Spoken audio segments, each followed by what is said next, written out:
लोलिया हमार देवरा चूसता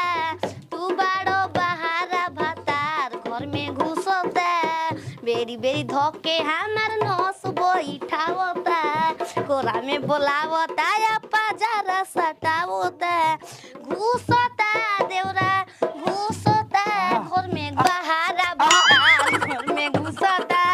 तू बाड़ो बहारा भतार फुलझरी मुगालो पहिले तब फुलझरी कहियो कनी है ना अब कि जात नहीं हम कहाँ रे सासाराम दवाई के हमू चलेगा हमू चलम वो की पाई तू तो गइल ही रहू तो सुई लगावा त लगलू मारे होनी के डॉक्टर बन के तो गंदा काम करे सो पाइट खोलवा लगे सुई हेजे लगावा सर्वनाश में है जो लागेला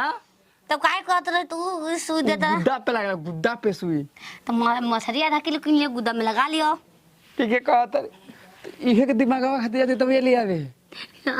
हर एक हफ्ता में 5000 रुपया लागेला अरे लाल झाड़िया कहां बिया कौन रे ए लाल झाड़ी ए लाल झाड़ो तू का करता रू ए मालिक बर्तन मास्टर ने मालिक खाई रहती नहीं इतनी देखा जूठा रहेला जानते बोलो आ जाई सासाराम दवाई के तब पर्ची लगाई डमाक डम डम डम मालकिन को लेके हम घर देख ले बढ़िया हां ठीक कहता रू ओके पहले से 10,000 फाइन भर के लेना ओके पहले के 1 लाख रुपए फाइन लगा था सन हम जाएंगे हम कपड़ा सरिया दे रोबा जाए नहीं तो चुप हो जाए ना चौमिन ना मिली लमचू चूसे के ना मिली जाए तू रहबो ना रुपया खिया तो मालकिन उतना में खुश हो जानी अरे हार माई के गुलफिया के आग लगा दे बब्बे चुप भोसरी आज बोल नौकरी करे कि आग लगा तवा एगो गई रहला ओई तवा कहा था कि चाहे कुछ भी हो जाए चाहे कृष्णा जी के पैसा से चाहे नेहा जी के पैसा से हमको क्या खाएंगे बीजा को पिज्जा खाएंगे पिज्जा को एक दू ना बहुत वाट लगाया था तो सवा वाट इनकर जिंदगी के लाग गए वो दिरा सने गुला दिन के लेके मालिक रवा घुमम त का होखी भोसरी हमर बात ना सुने कबो हम के लिए चल ओहू बेचला के वाट लग चल हम के लिए आठ ना घंटा मिलियन मोर गइल बाटे टीए पकोड़ा पाए लगा बैन खत्म ओ करे की ठीक कइले बा 4 घंटा चल हम देखा संग्रह के ढल रही ना तो हट गेल सब तीसी आई तो भाग गेल सब टिकट के पास कर लेंगे मालिक हम कहवे टिकट कटा लिया टिकट ना ना मालकिन के होई ना कटा बैजू के हमर पुआ कलई का दिन भर बंद रहला याद बा बाबा आज तो बाद में बात हो के दवाई लेके आवत नहीं हमू चलेगा दो दिन ट्रेन में बाद में उ नतिया मन तो सब दोगला मन ना जन खटकेला हो ना चाहो आ हां बिगाड़े के सब हाथ रवा के वो करे काम बस हम ये कहतनी मालकिन देखी 2500 रुपया अब फाइन नहीं बिगड़ेगा तो कोई माई का लाल है बिगाड़ देगा जी गलत बात है समझावेला ना कि समझ बुझ के घर में रही मालिक संग रही देखो जो जैसा रहता है वो अच्छा काम वो अपने फायदा देखता है सब लोग अपना फायदा के लिए सबको समझाता है बात समझ में आया समझ जाओ चुप रहो बात खत्म करो ठीक बना रे जो ये सही चल जीवो हे राजा हम के बनारस घुमाई दो ए राजा हम के बनारस घुमाई ए भोसड़ा के नाचहु कलो नहीं के नाचहु कलो ना काम नाचे के लोग जान पड़े अब जे के सीख गोधलिया के पाना खिलाई दो जब बोदलिया के पाना खिलाई दो ए राजा हम के बनारस घुमाई दो ए राजा ई कौन डांस नया डांस के सरिया तक ऐसे नाचता हमरा के बनारस घुमा दी मालकिन ओ कमर डैमेज वाला में हैंग पर गुड़ 150 वाला क्रीम खिए बिल्कुल चल काल चल भोसड़ी के हिम्मत बा औकात बा तो चल काल ये मालकिन रो हमारा का काहे देखी ना देखेंगे रे वो अपन काम से तन तरह हिले वाला रहनी है काम छोड़ के काहे वो काम हम मजबूरी में पकड़ के पड़ल कि ना भोसड़ी लोगन तो ने भूसड़ो विश्वास ना रहे चोरी करा ये काली रे काली आयो माई ई रानी मालकिन यानी कब काम छोड़े के बड़ी छिनरी हमके मुआ दियो माई चपले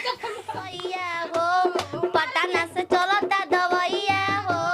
पटना से चलता दवैया नहीं खाला ना खाए देला सुन माई रे ओ कर खेला अरे हिक भर मोले कबो खड़े अगवे देला निहुराई आई तो गाला भा मरले हरे माई आई तो गाला भा मरले बारे माई आई तो गलीनिया मरले बिया माई मैं हेजा कैसे बच गई तोर कैसे सवक हो गई मालकिन नहीं आ मालिक कहिया आई 4-5 साल के बाद हो ना माई रे आ बबुआ ऐसा करे पा लगी मलकाइन पा लगी माने के मुंह बंद करी ना तो माछी उछी घुस मुंह में रुक रही तंदा में पड़ला बस हो गइल दे हम डेरा जीवो तर किलो के लकवा मार देलस एगो त सही अरे दाब रे मुंहवा दाब ई तू का करे ले मालकिन घरे लालटेन जरा के धरब राजा तो के पचरिया लालटेन क्या लेना रे ना को बैठो हमारा 5 साल खाती गायब बाटे तू रहो पान की मलिकवा दवाई के 2 दिन खाती मालकिन जल रही कि 500 के गया बच्चा देले बिया खेड़े गिरैले नहीं खे ना तू खेली जा गिरवाई हम बांस के पतई खे नहीं हरा धान का हम चीज डाल देला डाल रे छेद दे रे चूनो लगैले राम कुंवर बाबा के बुलावे के पड़ी तो बाबा तू ही चल जा हम ना जाए छोड़ के जा सकी ना कना बाबू कना कि जो अपन माई के भेज दिए उ कुल जाने दे पारा बाबू तो वही लुर के हमार ठीक कर ले हम परेशान रही ना जैसे उसे हमहू परेशान नहीं ना अपन मरद से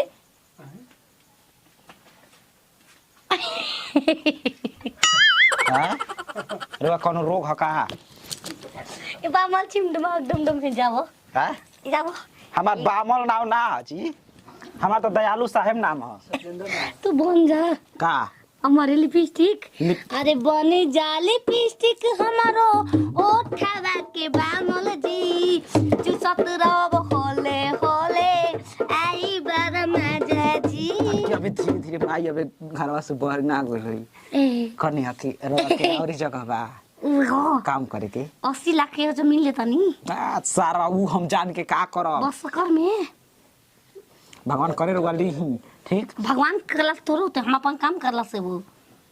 अबे ऊपर आशीर्वाद दे गोड़वा टूट जी मैं पैसा ए में सोख अरे भोसरी के इस बात देते तू स्वतंत्र ने न छूट जाओ ओ आई सी आई नो मैं जानती का जानती हम तो पता ना जाते काल अरे तो जाई रे महाराज बमला वो हम बॉम्बे जाई हम बमला फिर से तेल गुजरिया कोनो बात नहीं कि जाई रे हम जाए नो उजहन के हम घूमिल जी ओरी पिज्जा बर्गर खाइल जी तो दुकान करम देखी पैसे वाली आदमी न कुल जाला हम का करब तब का गबीर आदमी तो नहीं सुन के जाए रे दलित आदमी गबीर दूसरा के नौकरी हम गबीर को नौकरी दे दे मग तो मैं देख बड़ पता नहीं तो मैं हम बोपेट पता लो हम का करी ए मार कुल चिकन ये कुल मत कहीं का ना कहीं तार कोन तार माई जल खरवा कब संजक जाले तो दिन भर जा काम बा तो घर में का करी दिन भर जे तो होला दिन रात में काम दिन भर के शौक ना कर लाभ का साफ चोनर बन अब अक्सर आज 4 बजे जाता तेरे ना गरिया से आज यही में जाई तोर माई जाता के तोर माई अबे गाय बच्चा देले बे तो वो जैसे वो जाई कोई की दवाई ले जा पछू साथ के देखो पचरी आई लक नहीं लो पचरी देख लो खुनतेस के हां खेला बेला चिम दमाग डम डम देखिए अब सुनल नहीं कि हमार माथा कैसे पागल कह हो दिया हम नहीं की चाह के मन लइका हो अरे तो सब काम ना करो कैसे हो जाई बात गलती बात ए मलकान रो तार लइका भाई होई कुछ कह तार भाई होई कुछ कह दबा गोदवा पैसा मिल गोदवा झन कर दी हां दिमागी हालत ठीक नहीं के भर सकबा पागल हो गइल बहुत कुछ सोच के हम सोचे थोड़े हम पुनः दो संग जाए माई अब नौकरी ना करी जाजी ए मलकाई अरे तोर माई नौकरी ना कर तू खचा कुछ चल 3 जन बाद झड़ जाए हम जाके चिमनी पर ईटा पात थब आए हम ईटा पात थब अब सूती के बैठी तो चलते के बैठी रहुआ हम कुछ जानल चाहते हैं रहुआ से जानो रख लाइन पे माई आता काहे कब 3 दिन रह आज नु तो काल गोरी लाइन में पयाई नहीं कोरी तो बुझ ली हो भाई नहीं कोरी तो बुझ ली हो भाई रहुआ बहकावाला में हम बहके वाला नहीं खी हम माई के बोलुया में तोप के अंडा दिवा दे बेच जी हमार माई बहुत बढ़िया आदमी है समझ हर गई माई 40 गो रहुए लिखा रख ले हो हमारा नौकरानी हो तो नौकरी लिख रहा हमार लइका को मुंह पे लागल बाड़ू माई नौकरी मत करे ना कर बबुआ हम तेरा करे नौकरी मत हो कर ना वो एकते में भाग देला मारला को आयो माया में बीपीआई हो गइल हम लइका के ना छुई ना तो बीपीआई हो जाला रे कहा तरी के रखल है हमर पापा के तोर माई जाली बक्सर पे आज आई बाहु लेकर आई बबुआ ई पागल ये कर बात पे विश्वास में ऐसे मरी के बाद छोड़ के दवाई के कहां बाहर के भाग तू मत जा नौकरी कर